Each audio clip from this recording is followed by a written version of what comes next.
Metal Gear Solid 4, Guns of the Patriots.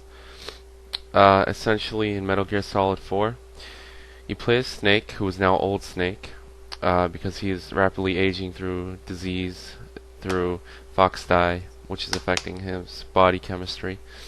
So, it's a good old Snake that we all know and love, but he's just rapidly aging and he's about to die. This really doesn't affect the gameplay much, although at times you will see Snake, if you do like a roll, he actually will like grab his back and feel pain, so we can see the age affecting him and his body's just not holding up very well. Aside from that small, immediate notice when you first start playing Metal Gear Solid 4, you'll notice that the game is beautifully mastered in amazing graphics and the beautiful cutscenes, which is seamless to the graphics. And instead of having like a 10-minute codec conversation with the green screens or just poor graphics, you get beautiful cutscenes with Raiden, Snake, Meryl, all the characters we know and love, Otacon, and Liquid. So, when you play through the game, you will not be disgusted or disappointed when it comes to the graphics or how well the story is told. And the story is quite amazing. There's a lot of backstory. There's 5 acts in the game, so in between each act you actually go to like a briefing for about a half hour to 45 minutes, and basically you talk with Otacon and Sunny, and at times they'll just go through a lot of backstory, a lot of babble, but it doesn't really take away from the Metal Gear experience. In Metal Gear Solid 4, you still have the tactical espionage action. It's a stealth game, or it's an action game, depending on how you want to play it. At the end of each act, you get rated on how successful you were at not creating an alert or evasion mode and all that. So, the more successful you are at being stealthy, the higher your rank is, the more Drebin points you get. And Drebin is also a guy who was introduced early on in Chapter 1, or Act 1, who will launder guns to you that are not locked by the current nanomachines and the system that the Patriots have in place. So each soldier is actually only allowed to use one gun or a sidearm that is issued to them through IDs and checks, basically through the nanomachines that would recognize that this is the gun's correct user.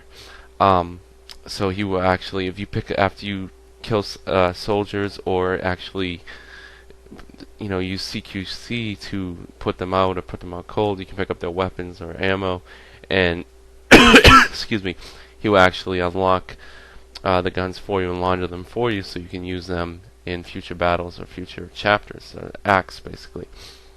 And the cutscenes are very interesting. Sometimes they'll surprise you. They have a little comedy in them, so you never know what's going to come next. They can be a little overbearing sometimes, and sometimes over an hour long. But overall, I think the last chapter in the Metal Gear Solid series is great, at least for Snake. This is the last chapter, at least as far as we know. It's a remarkable game. Graphics are beautiful. The storyline is great. The gameplay is a little bit different. It's more like in some ways like a Resident Evil type style game, Resident Evil 4. If you play that, where it's like the over-the-shoulder look with, but you're able to move around more quickly. It's not like the older Resident Evil, the older Metal Gear games. It's a little bit more advanced, a little bit easier, a little bit more seamless to get used to, and you flow more, and you feel like you're actually controlling a human being who has limitations but also abilities. So it's pretty cool. They reintroduced the CQC and all the other famous concepts, like from Metal Gear Solid 3, and basically that we've seen before in Snake Eater. CQC with being able to like knock an opponent out like all the other games. With you can kill him with a pistol to the head, or you can kill him with a machine gun and create an alert if you want. If you want to run and gun through it, you can do that. It's not recommended. Again, this is a stealth game. You're limited on your rations and your ammo.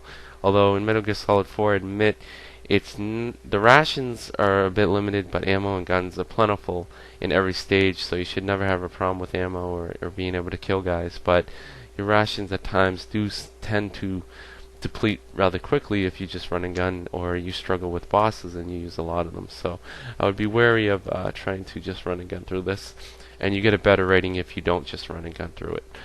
I would recommend Metal Gear Solid 4. I think it's a great game. I think it would receive, a 9 out of 10.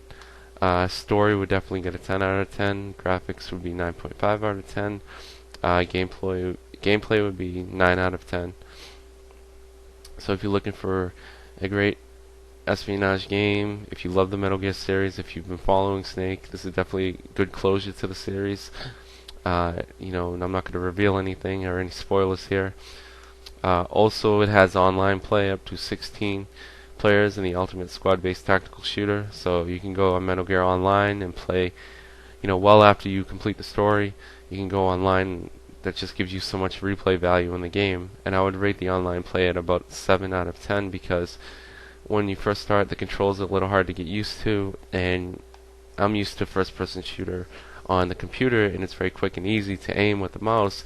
When you go on a controller on a console, it's a little bit of a struggle to get used to, and I think people who even use the console games might find it a little bit of a struggle early on, but once you get used to it, it's very fun and enjoyable, and I think it gives you the game a lot of replay value. And after you beat the game the first time around, you get to actually play through again, and you can unlock achievements and get awards, and you get to play a higher difficulty settings. So definitely the game, it does try, as previous Metal Gear Solid games have done, in giving you a lot of replay value. So Hideo Kojima has done very well at that with this installment in the series. So that's it. That's my review of Metal Gear Solid 4, Guns of the Patriots. Hope you guys enjoy. See you later.